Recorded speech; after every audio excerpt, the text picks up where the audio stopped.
Don't you talk to me about no America the Beautiful after what they've done to my people then, yesterday and today. Yesterday and today. And we never putting slavery to the side, but for the sake of current events, we catching hell now, no matter how you cut the cake. They oppressing African people. You got Negroes out here talking about we got more black millionaires than we ever had. We got more black millionaires than we ever had. We got more black millionaires than we ever had. Of course you got more black millionaires and billionaires. You know why? Because they are a protection against the white power structure. Every time there's a new black millionaire, the white man smiles because he can hold this Negro up to say racism has nothing to do with black life. If black people don't make it, it's because they're not working hard enough. And the Negro with the $1 million will turn right around and say, yes, a boss. Yes, a boss. Yes, a boss, we can all make it, but some of us is lazy, boss. Some of us just want to rob and steal and kill, boss. The rise of mass incarceration begins with disproportionate levels of police contact. Did y'all hear that? The rise in mass incarceration begins with disproportionate levels of police contact with the black community. In other words, we got more police in our community than anybody else. We have more police in our community than anybody else. We have more police in our community than anybody else. And some of y'all are going to say, well, we got more crime. When the last time you seen a police officer stop some crime? When is the last time you seen a police officer stop some crime? The police do not protect black people, and you know that. So the fact that you want to argue that we have more crime is a wasted and ridiculous argument because the police are not in our communities to stop crime. They are there to supervise it. They are there to supervise it. Let's continue. So one of the reasons we go to jail more is we got too many white folks called police in the black community. This is striking in particular for drug offenses, which are committed at roughly equal rates across the races. Did y'all hear that? Drug offenses are committed at equal rates. Drug offenses are committed at equal rates. One reason minorities are stopped disproportionately is because police see violations where they are.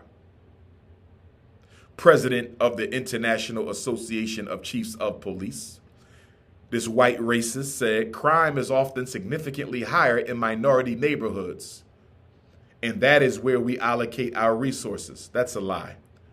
Dekmar's view is not uncommon. Absent meaningful efforts to address societal segregation and disproportionate levels of poverty, U.S. criminal justice policies have cast a dragnet targeting African Americans.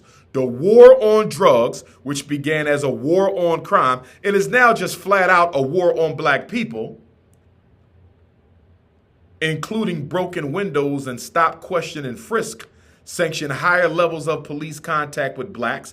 This includes higher levels of police contact with innocent people and higher levels of arrest, and we would argue higher level of murder of black people by the police. More than 1 in 4 people arrested for drug violations in 2015 was black.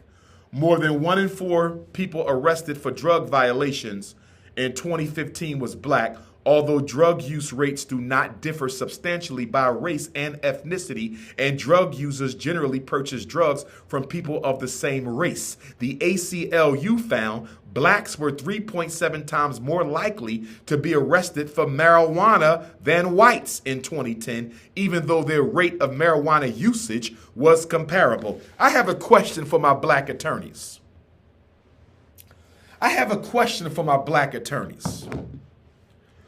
And if you're a black attorney, feel free to text me or email me your opinion. I got a question for black attorneys. And if you're a black attorney, feel free to send me a text or email. My question to the black attorneys: why don't we see y'all fighting to change these laws?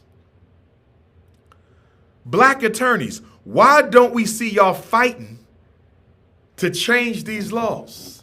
Y'all all making good money, living rich, but why aren't you fighting to change these laws? The highest officials in New York City had turned a blind eye to the evidence that officers are conducting stops in a racially discriminatory manner.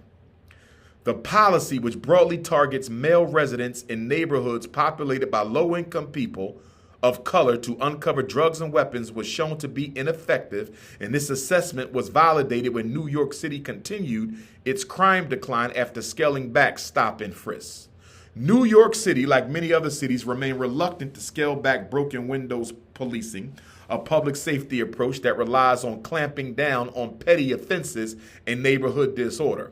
Between 2001 and 2013, 51% of New York City's population over the age 16 was Black or Hispanic, yet during that period, 82% of those arrests for misdemeanors were Black or Hispanic, as were 81% of those who received summons for violations of the administrative code, including such behaviors as public consumption of alcohol, disorderly conduct, bicycling on the sidewalk.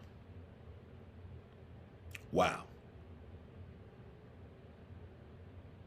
Ferguson, Missouri's law enforcement practices are shaped by the city's focus on revenue rather than by public safety. The Civil Rights Division of the Department of Justice concluded in 2015 that after the police killed Michael Brown, rest in peace to Michael Brown, rest in peace to Michael Brown, rest in peace to Michael Brown. After the police killed Michael Brown, it brought national attention to police community tensions in St. Louis,